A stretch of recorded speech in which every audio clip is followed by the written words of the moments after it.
Chapter 1. Wayland Private Research Institute. Blade opened his eyes once again. No matter how many times he came here or how familiar he was with the environment, as a half-human, half-vampire, he remained perpetually on guard. His hawk-like eyes scanned the dilapidated surroundings, brewing with menace. Occasionally, under the dim light, a flash of red betrayed his hybrid nature, a visible hallmark of his vampiric side. Above him, the large, bold letters, Wayland Private Research Institute, hung on the decrepit building in front of him. The name itself screamed abnormality. What kind of lunatic, Blade wondered, would establish a temporary base in a condemned building slated for demolition in New York City and give it such a name, as if it were a hub for cutting-edge science?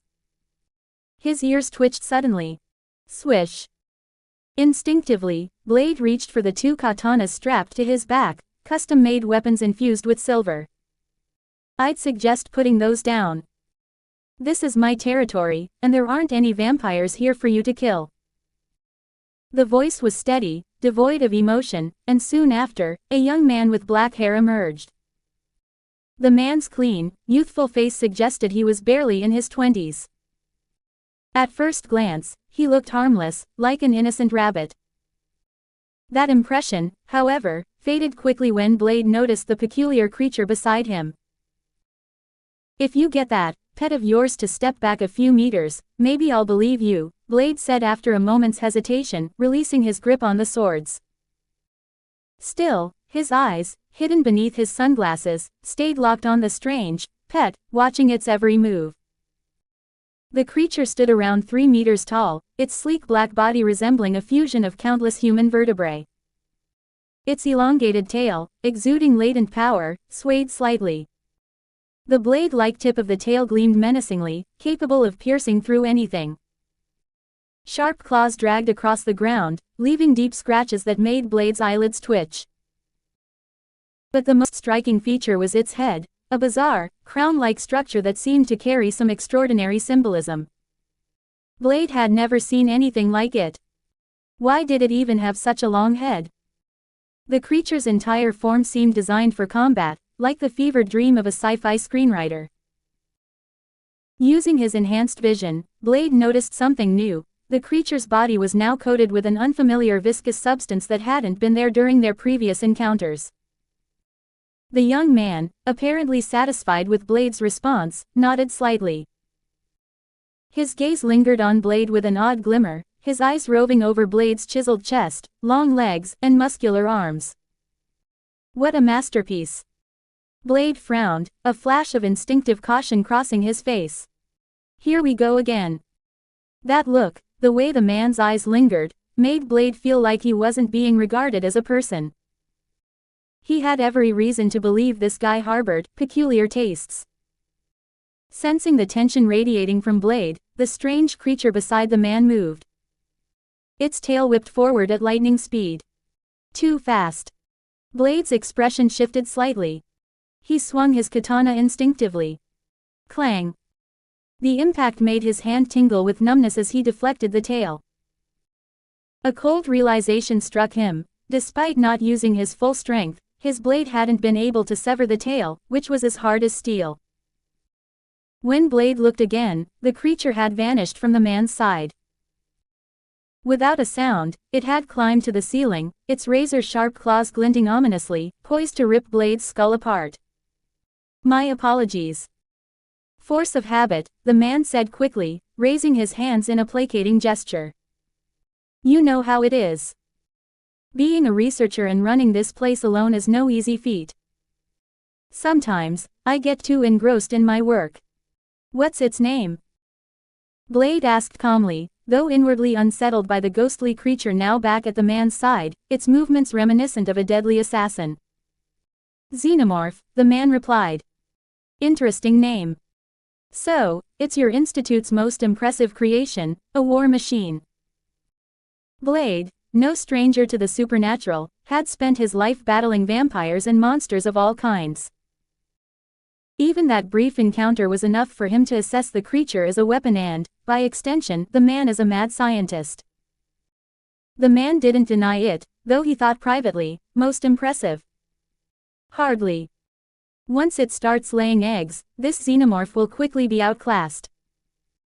Suppressing his inappropriate fascination with Blade's ridiculously well-built physique, the man opened a briefcase.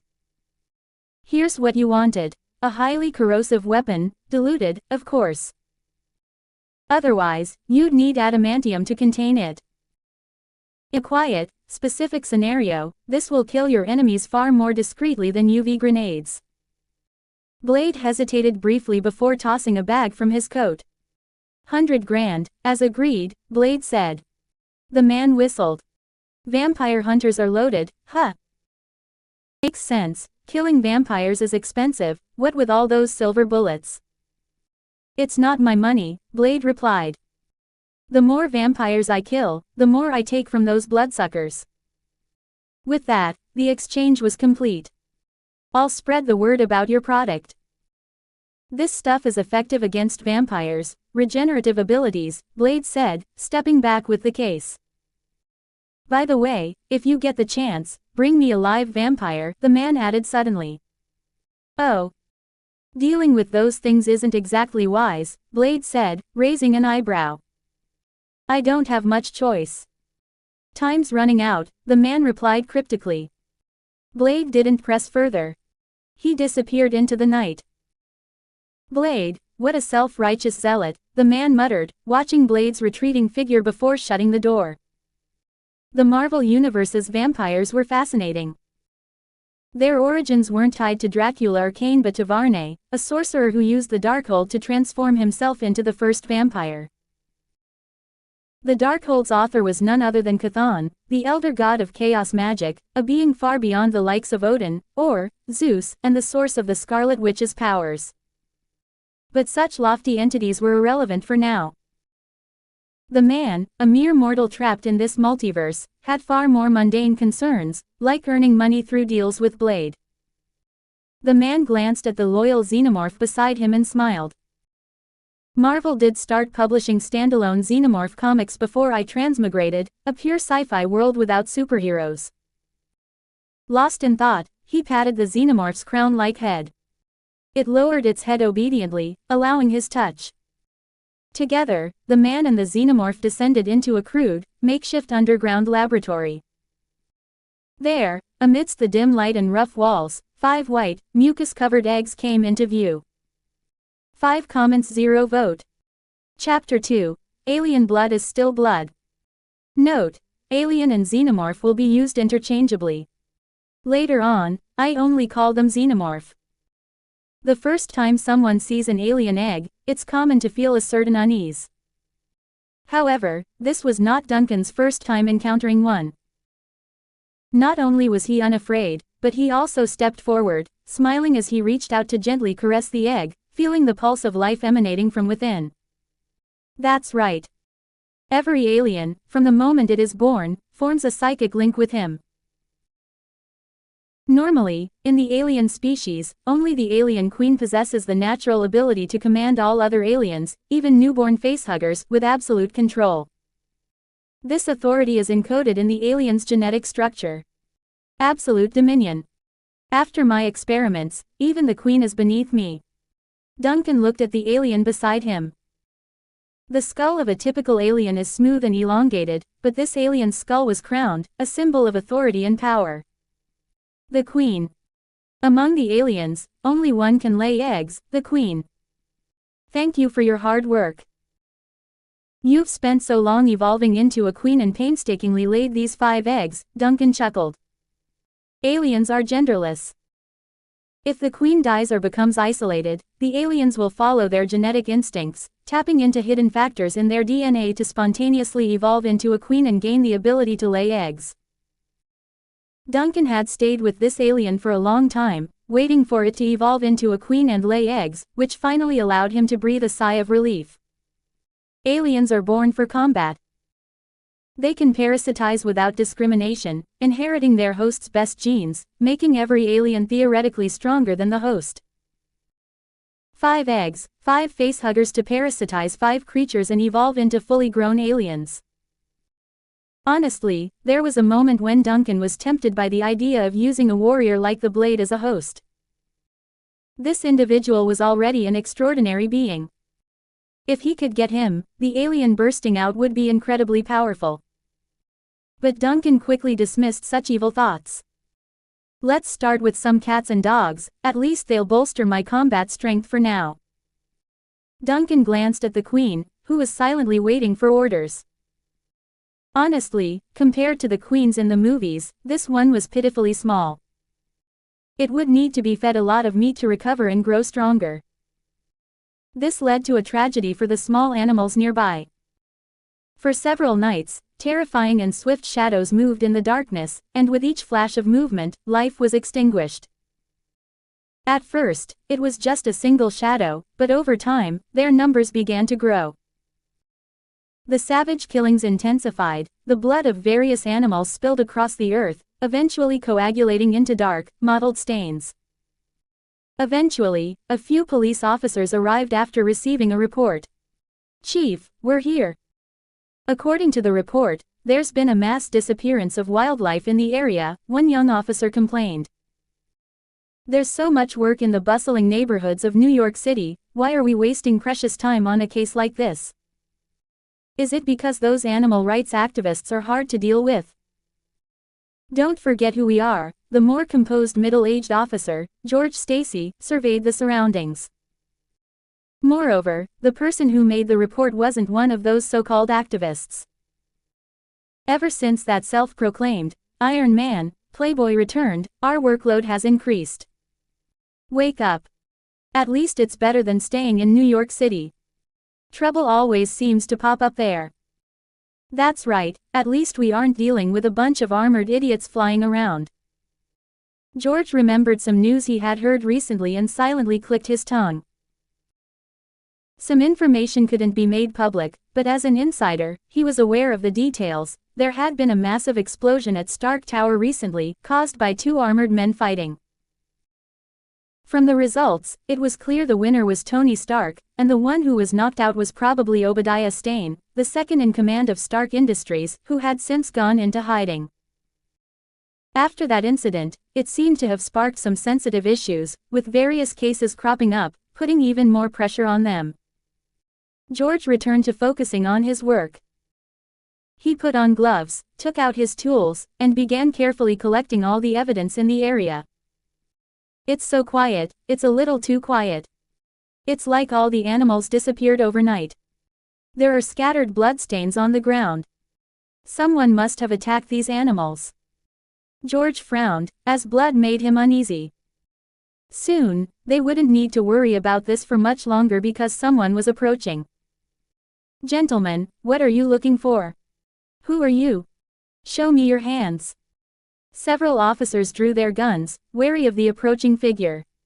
But the man didn't stop. In fact, he moved closer, revealing sharp fangs in his open mouth, illuminated by their flashlights. The officers fired their guns immediately, but the bullets only left holes in the pale man's body. Within moments, the wounds healed, and the bullets were pushed out by the regenerating flesh. Whoosh! The man moved swiftly, leaping over 10 meters and sinking his teeth into one of the officer's neck. Vampire.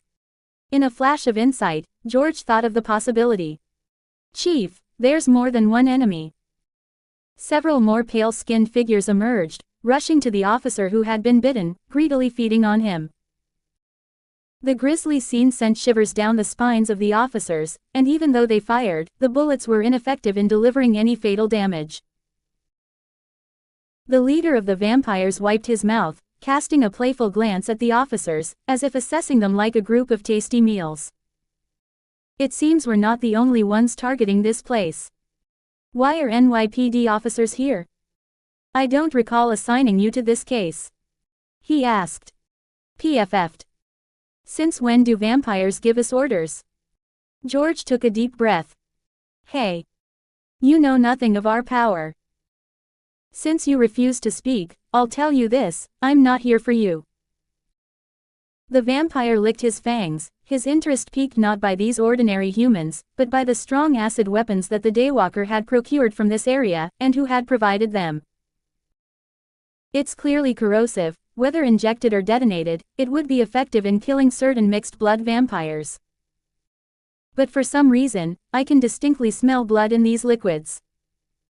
As a member of the 13 vampire clans, Dennis had a responsibility to strengthen his clan's power.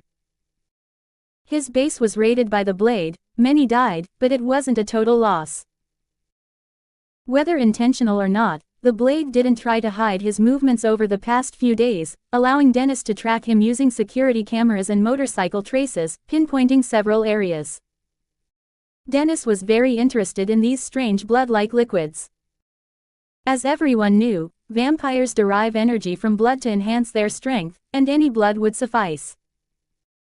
But unfortunately, these peculiar liquids evaporated quickly upon contact with the air, offering him no opportunity to collect them. Get rid of these food sources, Dennis waved his hand.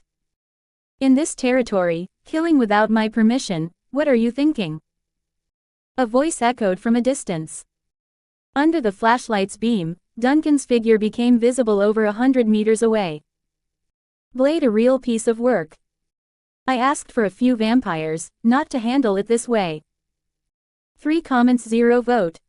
Chapter 3, Long Live Peace. It seemed there had been a misunderstanding between him and Blade. According to Duncan's plan, he intended to quietly capture a few vampires. However, in Blade's view, there was no need to capture anyone, just lure the vampires directly, and Duncan could handle the rest. 6 of them, huh? That'll do, Duncan muttered to himself after counting the vampires.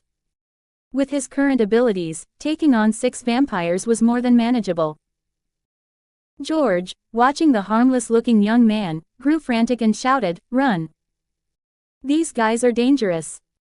I know, Duncan replied softly, deliberately ignoring the blood-soaked scene on the ground, as if he hadn't noticed it at all. It made sense. It was nighttime, and they were about 100 meters apart. One vampire lifted his head, blood dripping from his mouth, and rushed toward Duncan with excitement. Dennis sensed something was wrong but didn't speak, instead observing closely with his keen eyesight. Predictably, the human would soon be pinned to the ground by the vampire, who would sink his fangs into his neck. After all, vampires were far superior to ordinary humans in terms of strength and speed.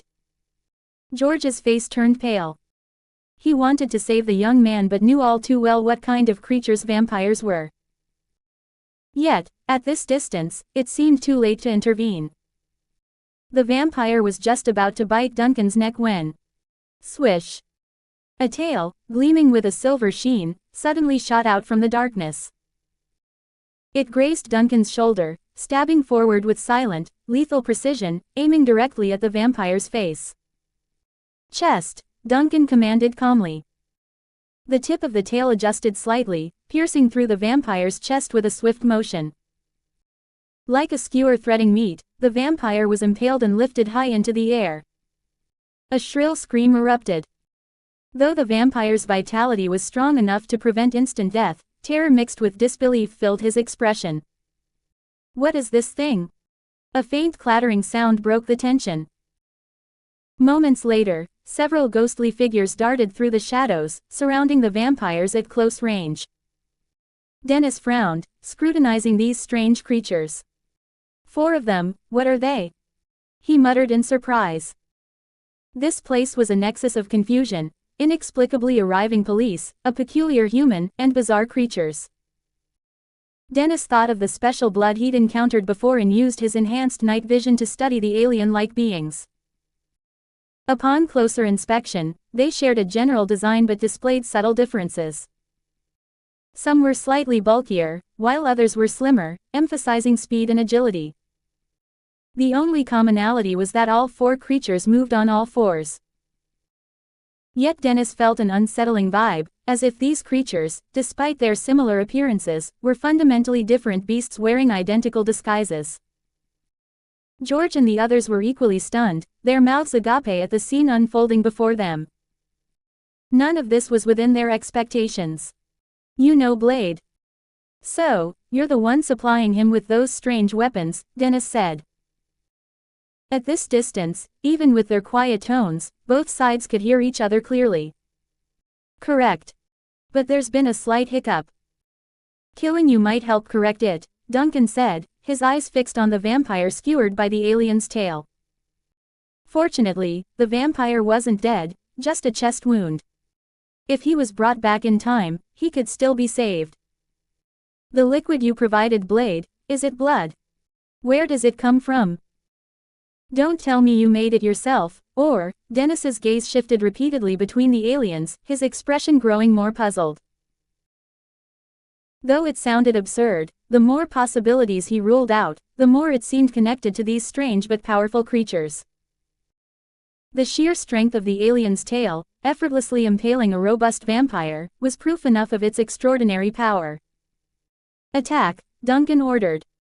The other 3 aliens sprang into action, lunging at the remaining vampires. The one closest to Duncan also joined the fray. The vampires immediately drew their guns and fired at the aliens. They were quick to assess the situation, realizing the aliens excelled at close combat, they opted to rely on firearms instead. Bang! Bang! Bang! The aliens began to sustain minor injuries, yet they seemed unfazed, continuing their assault. As they closed in, blood began to drip from their wounds, sizzling upon contact with the vampires' bodies. Ah! My foot's burning. Be careful. Their blood is highly corrosive, it's like the weapons the Daywalker uses, but much stronger. With their suspicions confirmed, the vampires were even more horrified. What kind of monstrosity is this? Even their spilled blood could harm enemies, this defied reason. For such creatures to even exist was a nightmare in itself. It was as if these beings were born to be living weapons, designed solely for combat. Gunshots rang out incessantly. Some vampires, driven by rage, abandoned their firearms and charged into melee combat, only to realize their mistake almost instantly. One alien opened its mouth and spat a stream of corrosive blood directly at a vampire, incapacitating him in an instant. One by one, the vampires fell. Strangely, none of them died. Their limbs were brutally torn off, leaving them writhing on the ground in agony. The harder the vampires fought, the more injuries they inflicted on the aliens, and the more of the aliens, corrosive blood splattered onto them, multiplying their suffering. Even Dennis was stunned. The aliens' combat abilities left him speechless. They were well trained, executing flawless tactics without any verbal or physical communication. Their individual combat prowess was formidable, and they were utterly fearless of pain or death. No, on second thought, it wasn't fearlessness. It was that their injuries and deaths served as weapons, a calculated aspect of their design. Enough. Stop. I came here to negotiate. Dennis shoved an alien off himself and, seeing his men incapacitated, shouted desperately. With a sweeping motion, he aimed at Duncan and fired. His aim was precise. But Duncan merely tilted his body slightly, dodging the bullet with ease. Dennis's expression darkened as he fired again and again, yet not a single shot hit its mark. This wasn't luck, it indicated that Duncan's physical capabilities far exceeded those of ordinary humans, at least in terms of heightened perception and reflexes. An alien pounced on Dennis, its corrosive blood seeping into his flesh. He let out a pained scream, filled with regret. He'd underestimated his opponent. He should have brought reinforcements. But even then, against such nimble and lethal enemies, it might not have made a difference. Most frustrating of all, Dennis still had no idea who his opponents were or what they wanted. 6 vampires, excellent, Duncan said as he walked over, unharmed, looking at the wounded yet living vampires with satisfaction. You're sparing us to negotiate. Fine, what do you want? Money.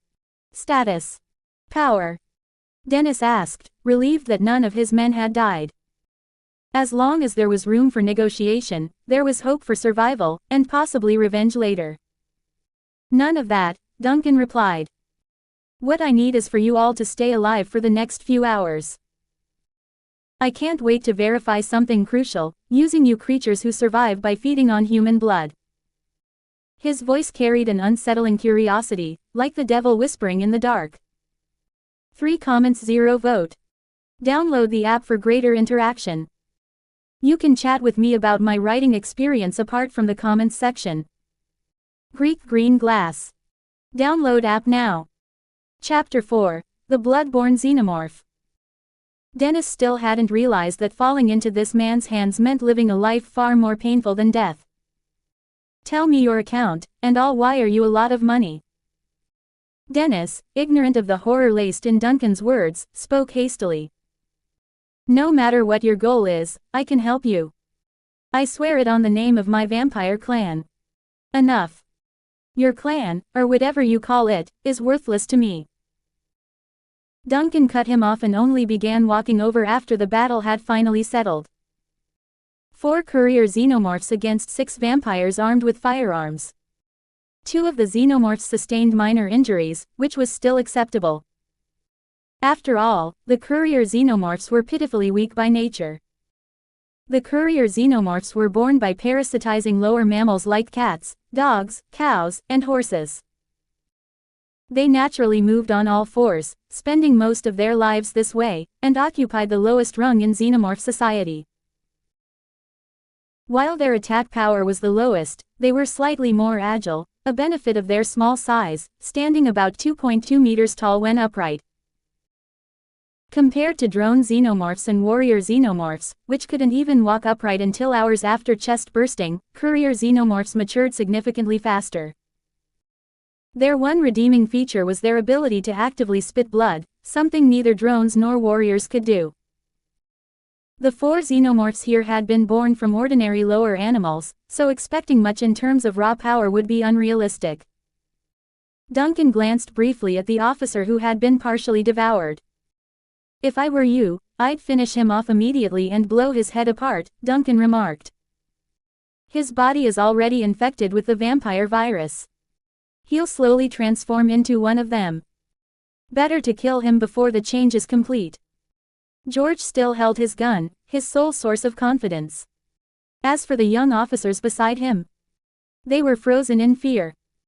For these rookies, this was their first glimpse into the darker corners of the world. Vampires, there really are vampires in this world, and these monsters, a young officer muttered, staring blankly at the carnage before him before retching violently. The vampires, impervious to bullets mere moments ago, had been skewered by the xenomorphs, their blood and flesh splattering everywhere in a gruesome spectacle. Vampires are just the beginning, Duncan said with a casual smile. This planet is far more fascinating than you can imagine. Whether it's demons or gods, nothing should surprise you.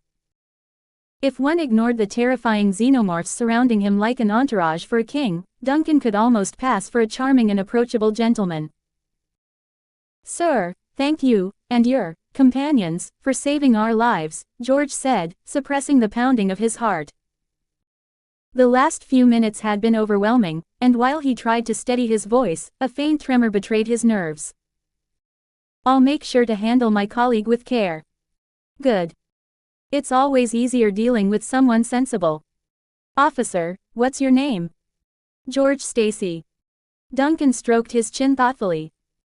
That name, at that age, yes, this must be Gwen's father. Sir, I still don't know your name. What do you plan to do with these vampires? George mustered his courage to ask. Drip, drip. The steady sound of blood falling from the xenomorphs, some vampire blood, some their own, filled the air. You'll learn my name eventually, Duncan replied dismissively. For now, don't come back here, no matter who orders you to. Whoever sent you here wants you dead. He waved them off nonchalantly. While Duncan wasn't on the intellectual level of someone like Tony Stark or Shuri, he possessed basic deductive skills.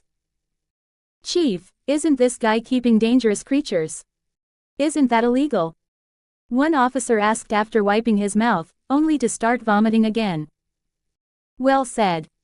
I admire people with a sense of justice. But if you arrest Tony Stark first, I'll start taking you seriously, Duncan quipped. With that, he walked away, disappearing into the darkness with his xenomorphs, leaving behind a scene of chaos that bore witness to the extraordinary events that had just occurred. George looked down at his colleague's mangled body, hesitated, then fired a bullet into his head. Chief. Shut up. I know what I'm doing. This isn't over. I'll make that guy pay, George growled, his face dark with anger. He despised the person who had ordered him here, costing him a promising young officer. Supernatural incidents shouldn't be handled by ordinary people ill-equipped to deal with them.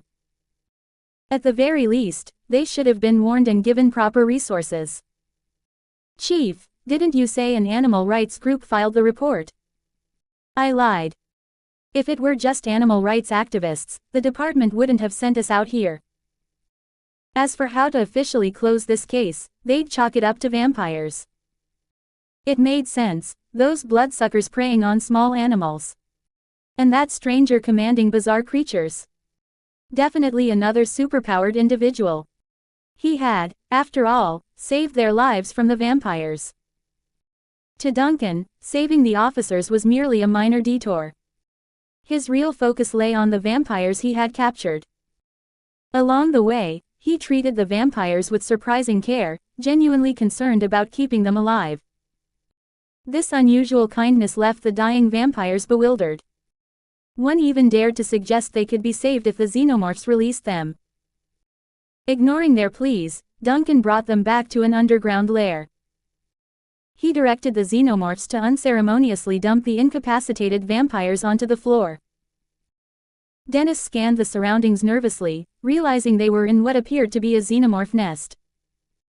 The walls were coated with a slimy, organic substance, and a strange tube extended downward. Below it were 3 peculiar eggs, their occupants stirring with excitement at the newcomers' presence. Just one glance at the eggs sent a chilling dread coursing through Dennis. He felt as though something horrifying had locked its gaze on him. 6 vampires. Let's go one at a time, Duncan instructed. Gripping one vampire by the neck, he forced the creature toward one of the eggs. In an instant, the egg bloomed, its top splitting into 4 petal-like sections. From within emerged a spider-like creature. A facehugger. Let me go. What are you doing? Ah. The vampire couldn't finish his sentence. The facehugger latched onto his face, injecting an unknown substance into his body. Before long, his consciousness faded, and he slumped into a deep sleep. What are you doing? Dennis stammered, unable to comprehend the horrifying scene before him. You'll find out soon enough. Duncan carefully monitored the connection between himself and the facehugger, confirming the parasitism's success. He was ecstatic. This was a groundbreaking achievement, the first successful parasitism of a unique host. Now, it was just a matter of waiting. Duncan had endless patience, much like the Xenomorphs. He could wait silently for as long as it took to deliver a decisive blow. Finally, the vampire awoke, disoriented. He shook his head and casually tossed aside the facehugger's remains. What did you do to me? And why is this thing dead? Vampire, you should atone for every human you've killed. But take solace in the fact that you've given me your strong body. I'll put it to good use. Under the watchful eyes of the Xenomorphs, Duncan raised a finger and pointed at the vampire. What happened next horrified the remaining vampires. The vampire's chest bulged unnaturally before a grotesque creature burst forth, tearing through flesh and bone in a violent birth. The vampire's screams of agony were music to Duncan's ears, his spasms the perfect dance of despair. A new xenomorph, infused with the finest vampire genetics, was born. As it let out its first piercing screech, it announced the arrival of a new, boundlessly powerful species into the world. 6 comments 0 vote. Chapter 5, Whose man is he? Duncan made no effort to hide his delight as he observed the creature possessing vampire genes, naming it the blood xenomorph. Compared to terms like reverse breed, the name was unremarkable, but it held its own when compared to more specialized xenomorph types like the winterbeast xenomorph, also known as ice xenomorph. The blood xenomorph had the standard appearance of a drone xenomorph. It walked upright, stood about 2.5 meters tall, and had a sleek, elongated head with a smooth surface. Its back sprouted numerous enigmatic tubes, resembling technological interfaces meant for large machinery. Its entire body was encased in exoskeletal armor, which was both durable and impact-resistant. Even large-caliber firearms would struggle to inflict serious harm on it.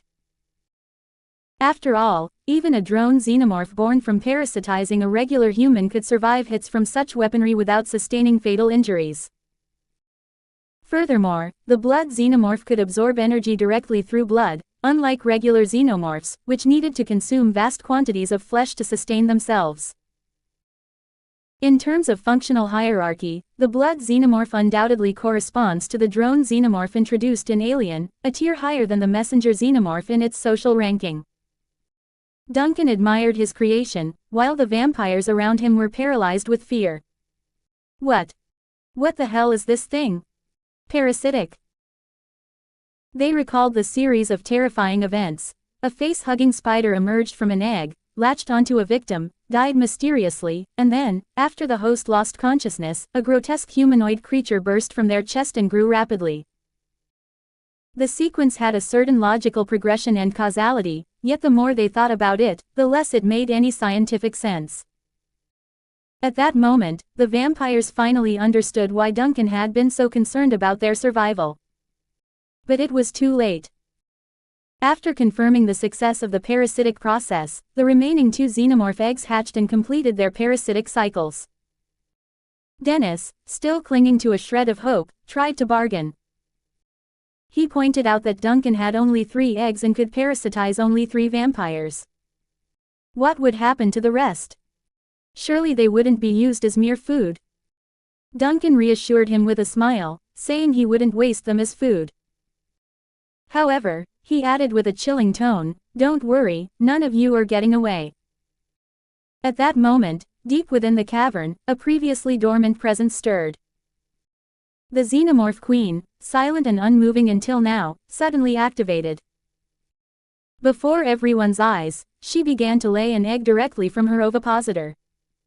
So that's what that tube is for. Dennis broke down. As the facehugger leapt toward him, he lost consciousness in despair. Not long after, 6 blood xenomorphs, far stronger than their vampire hosts, stood obediently before Duncan. Hungry and ravenous, they waited for his permission before devouring the remains of their hosts. All the small animals in the area have been eaten, Duncan mused. It looks like I'll need to find another way to ensure a steady food supply. Soon after, several food companies in New York City began receiving unusually large orders. The next few days were unusually calm, with no vampires coming to seek trouble. Perhaps they had concluded that their missing brethren had been slaughtered by Blade. However, Duncan noticed a new development. A group of people moved into the abandoned building next door during the daytime and set up a meat shop on the spot. Their brazen and unconvincing act of surveillance amused Duncan. Surveillance these days is really this blatant. "Hey, guys, you know these 2 buildings are slated for demolition, right? I heard they're going to build a big office complex here," Duncan called out to them. "Yeah, we know. But until the demolition officially starts, running a meat business here seems pretty lucrative." Duncan nodded in agreement but quipped, "Then why does your cooked meat shop only sell raw meat?" This time, the agents didn't respond. Duncan speculated that cooking the meat would increase costs, impacting their budget. Claiming to sell cooked meat while only offering raw meat allowed them to stretch their funding further. The meat shop owner, however, felt extremely unlucky. As a cheap clone of Dum Dum Dugan, he mimicked the behavior of an 8th-level agent, casually telling people he was FBI. When encountering FBI agents, he'd claim to be CIA. When dealing with the CIA, he'd say he was FBI.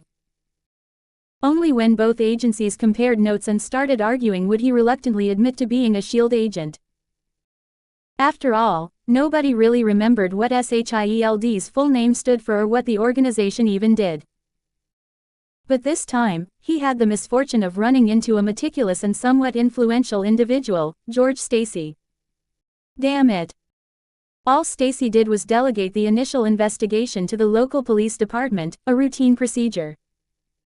If S.H.I.E.L.D. had to investigate every single suspected supernatural event worldwide, they'd be overwhelmed. Even if Dum-Dum Dugan's original body created countless memory-sharing clones, they'd still be stretched thin. With no choice left, the clone had to handle things personally. The only silver lining was that their target, protected by Blade, wasn't some indiscriminate killer. At the very least, he had basic principles. What level agent are you? The target, now leaning out of a decrepit, drafty window, shouted the question. Yesterday I was level 3. Today I'm level 2, the clone replied, uncertain whether this mission could be considered a success or failure. After all, he was just an expendable clone. At least things were progressing in an orderly fashion. No need to call for reinforcements yet, that was something. And maybe, just maybe, he could squeeze some extra funding out of that stingy bald man. Duncan scrutinized the agent across the street and confirmed his identity as someone from S.H.I.E.L.D. As a special organization monitoring global superhuman activity, S.H.I.E.L.D. had the backing of the 5 major powers. It was their job to keep tabs on exceptional individuals. That this agent was so honest surprised Duncan. Blade's definitely in contact with S.H.I.E.L.D. He might already be a senior agent. Blade, after all, would one day become a level 10 S.H.I.E.L.D. agent. And Duncan's dealings with Blade had come to S.H.I.E.L.D.'s attention was no surprise. The existence of xenomorphs would eventually be exposed, it was impossible to hide forever. This openness prevented S.H.I.E.L.D. from labeling him a high-risk individual, at least for now. And, for now, was exactly what Duncan needed. Duncan appreciated honest people. They saved him from overthinking. Especially since he'd learned that the man watching him was named Dum-Dum. That made it clear who he was dealing with. Dum-Dum, a level 10 agent, shared a single memory archive with his clones, making him an indispensable workhorse for S.H.I.E.L.D. Duncan didn't mind the close monitoring. In an age where superhumans weren't rare, S.H.I.E.L.D.'s role in investigating and assessing extraordinary individuals was expected. If the target posed no threat and their abilities weren't overly dangerous, S.H.I.E.L.D. would document the information and withdraw its personnel. As long as no crimes were committed, they wouldn't interfere further. Nick Fury, expressionless, read the report in his hands. The target is suspected of conducting secret biochemical experiments, using Blade to secure funding. Yes. According to some officers, he commands strange but powerful creatures and has captured a few vampires alive. No, that's not my concern, Fury said, tapping the desk with increased intensity. What I want to know is how someone like this registered a legitimate biotechnology company and is conducting legal experiments. He emphasized the word legal. Those bizarre creatures were worth attention. In a world crawling with maniacs, anyone bold enough to reveal themselves had to be dealt with carefully. Fury's meaning was crystal clear as he glared at his old colleague, Dum-Dum. Whose man is this Duncan? 2 comments 0 vote. Chapter 6. Duncan is worth the price. Dum-Dum sifted through the shared memory archives in his mind and found a report uploaded by one of his hundreds of clones. He spoke honestly. As far as I know, he doesn't belong to anyone. I couldn't find any traces of outside interference in any of his actions. Good. Let's reanalyze the report you gave me. You spent a week confirming that this person, capable of using unknown methods to create biochemical weapons, trading openly with Blade, and attacking vampires, has one major suspicious trait: he might prefer raw meat over cooked. Fury's voice carried heavy sarcasm. Dum-Dum forced a smile. If I say that's not my conclusion, would you believe me? He knew this answer was so bad it could only come from a mind crushed by a door. I believe you, Fury replied coldly. In fact, I'm more inclined to suspect that the one standing in front of me isn't your main level 10 body, but a clone whose competence doesn't even match that of a level 2 agent. Fury stared at Dum-Dum. The guy couldn't even muster up the energy to suggest something as absurd as, he uses his cute pet animals to eat raw meat. Encountering a lazy clone was unlucky enough, but getting one that couldn't think at all. That was infuriating. Dum-Dum lowered his head, thinking about how to deceive Fury into believing the faulty memory shared by his archive. "All right," Fury said, breaking the silence. "I roughly understand the situation now. Tell your main body to shift focus back, just a bit." "Understood. But I can't guarantee my main body will review the information I upload in time." Fury's forehead throbbed. Were it not for the weakened version of the super soldier serum in his system, he might have had a stroke. Based on the intelligence we have, combined with Blade's information, this person can be approached but not trusted for now. He's the legal owner of a company, exploiting legal loopholes by claiming to conduct biological research, supposedly developing a cure for mutants. Who approved such nonsense? Fury demanded. It sounded utterly idiotic. Dum-Dum scratched his temple, searching through his memories for something useful, or at least a lie that could prove he wasn't an incompetent clone. Because recently, there have been many scammers using similar excuses to get government funding. A voice interrupted their exchange. A man approached with a calm, self-assured gait and a faint, peculiar smile. It was Coulson. "Compared to those scammers," Coulson said, "this one is a graduate of Zurich University with a degree in genetics. At least he has some solid academic papers to bolster his credibility. That said, he didn't manage to secure funding, only a plot of land for experimentation. However, the interesting part is that there's a record of government funds being transferred to Wayland Biotech. Corruption. Disgraceful." Fury slammed his fist on the table, flipping it over with his superhuman strength. "Who's in charge of this? How could they let it happen?" "Colonel Stryker," Coulson replied calmly. "Oh." A brief silence followed. Dum-Dum tapped his head and said, "I just reviewed a memory. A clone monitoring the target reported a robbery at a cooked food warehouse. It seems the target ran out of money and had to resort to direct methods. More importantly, he even stole back the money he'd paid the clone, probably intending to use it for the next food purchase." "I see," Fury said, narrowing his eyes. "So this raw meat enthusiast robbed your cooked food warehouse. Let me get this straight, he's so terrifyingly criminal that he can't even distinguish between raw and cooked food." Dum-Dum's face stiffened. Coulson interjected. "Blade conducted 3 transactions with him, totaling only $200,000. Unfortunately, Blade refused to hand over the biological samples, denying us a chance to study them. Not that it matters, the corrosive nature of the blood would make research nearly impossible. It can dissolve even high-grade alloys. The design itself seems aimed at countering reverse genetic decoding. Even the diluted samples Duncan provided were potent." Coulson was still unfamiliar with the characteristics of the xenomorphs. Even if Duncan created artificial ones through genetic fragments, those creatures wouldn't obey him. Instead, they'd wreak havoc in S.H.I.E.L.D. Blade is a formidable warrior, but not an ideal agent. He has his principles, and when he's stubborn, there's nothing you can do. Let's do this. Allocate another $200,000 to your clones for research funding, Fury instructed. With a wave of his hand, Fury approved the funds, adding, "And remember to bill the Big Five nations for $2 billion. Tell them to wire the money immediately." "Boss, I doubt they'll believe that a quirky scientist who barely handles a few vampires is worth $2 billion, Dum-Dum pointed out, his sharp observation surfacing. "Impossible," Fury declared firmly. "If he can create such powerful, unknown biological entities that can even defeat vampires, he's worth the price." But what Fury truly thought was another matter.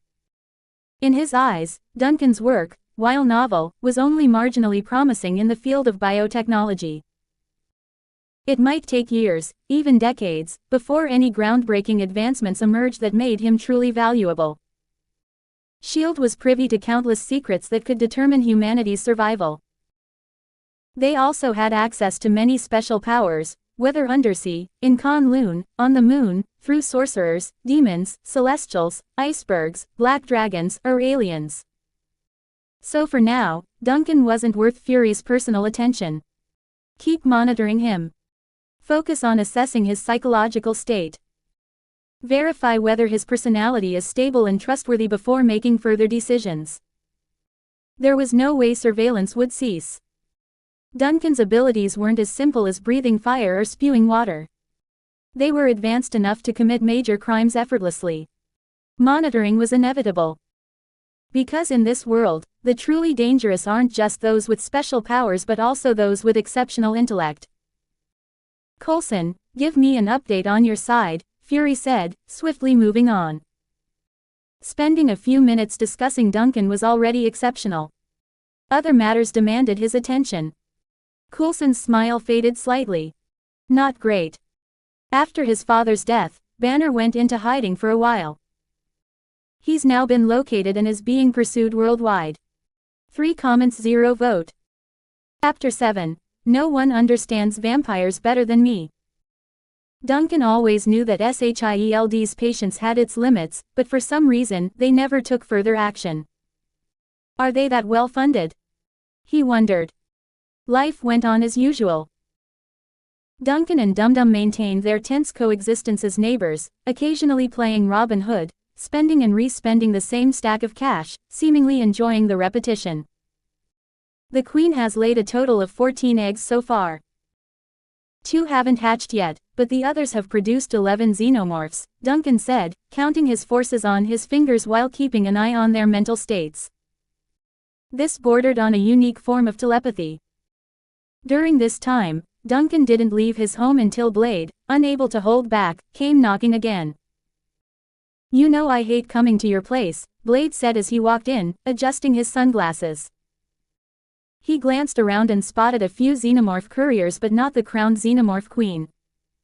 And now you've got even more pets. How do you manage that? How do you manage to make vampires so miserable all by yourself? Duncan shot back. Power. I'm strong, Blade replied bluntly. That's my answer, too. I'm strong, so I believe I can achieve extraordinary things. Blade didn't buy it. He assumed Duncan must have cultivated these creatures long ago and was only now releasing them.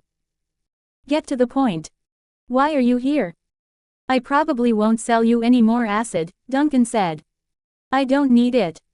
I took down a punk who called himself the Blood God. Your weapons were a big help. But now, some vampires suspect you and are plotting against you. Let them come.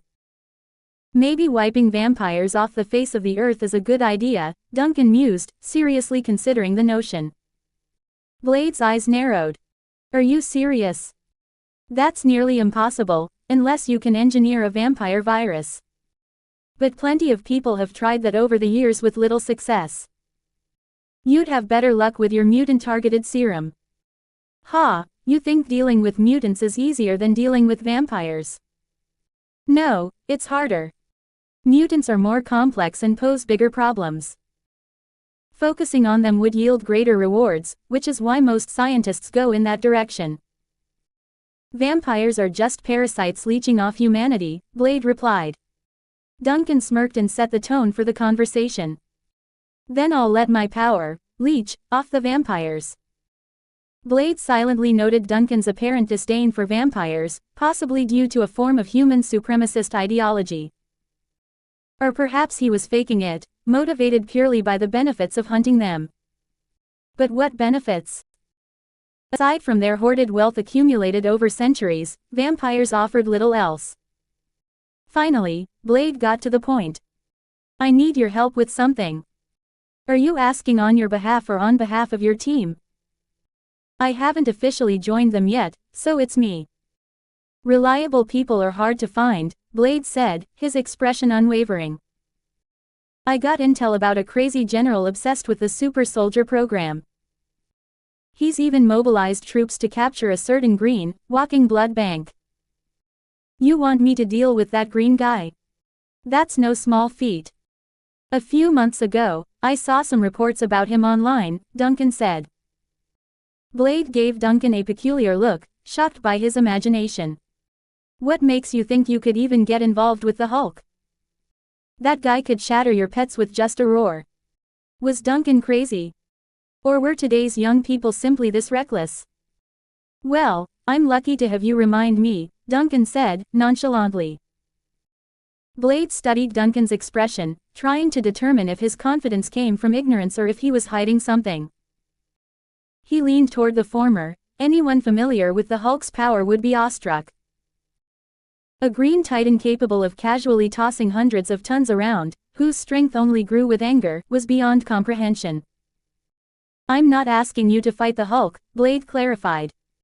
I'm after those who covet his bloodline. Your little pets seem agile and combat-ready. They could help take some of the pressure off. But why should I get involved in such a dangerous affair? Just because someone's assessing my threat level.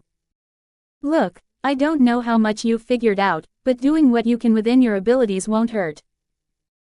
Your power hasn't reached a level that truly scares them, but they won't let you act freely, either.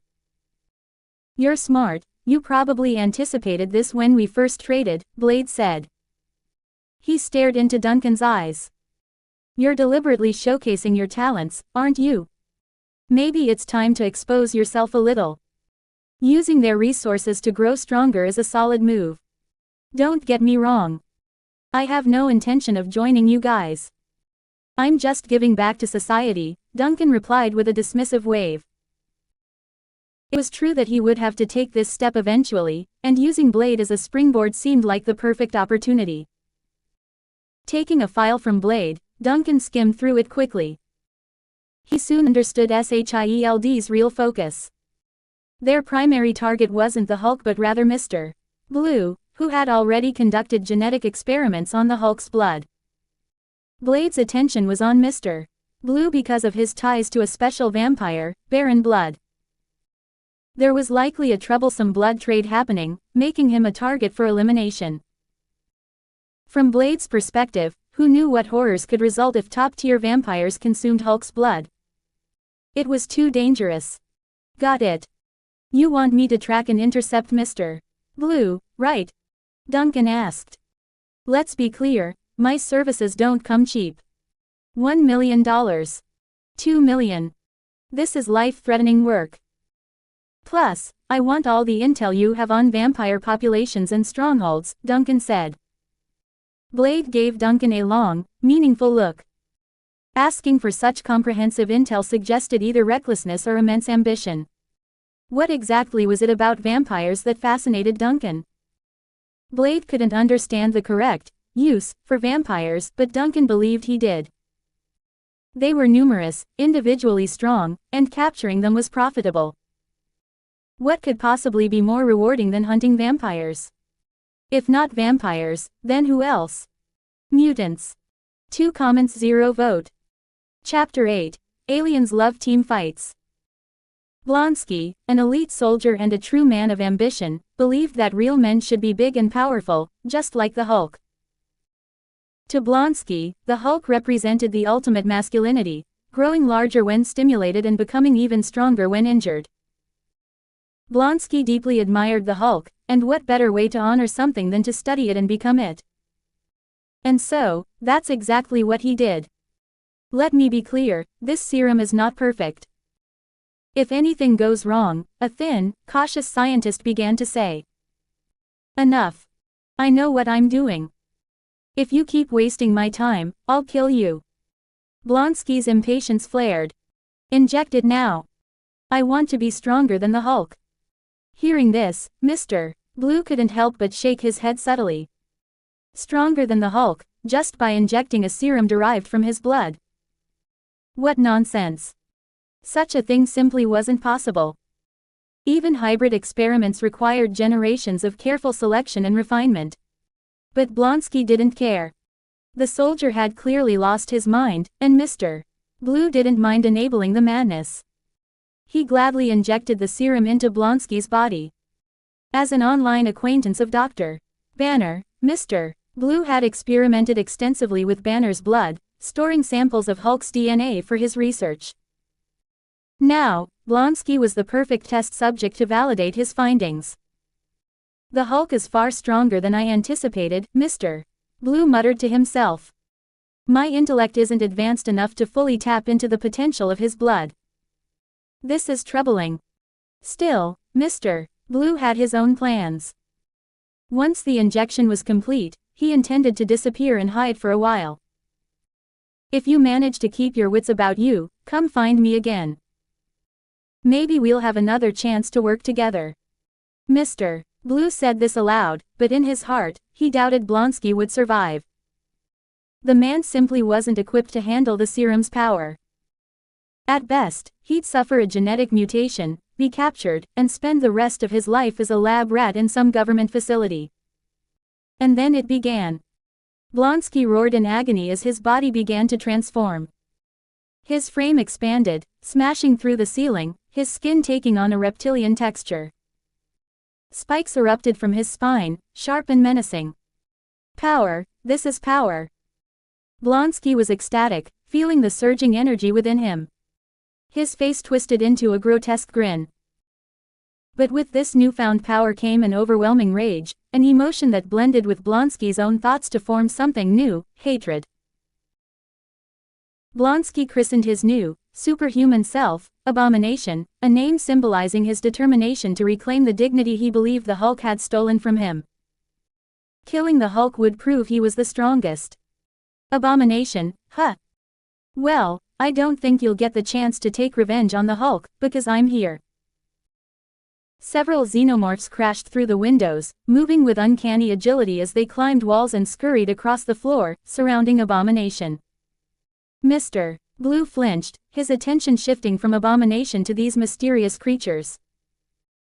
As a biologist, he immediately recognized that these beings were not natural, at least not natural to Earth.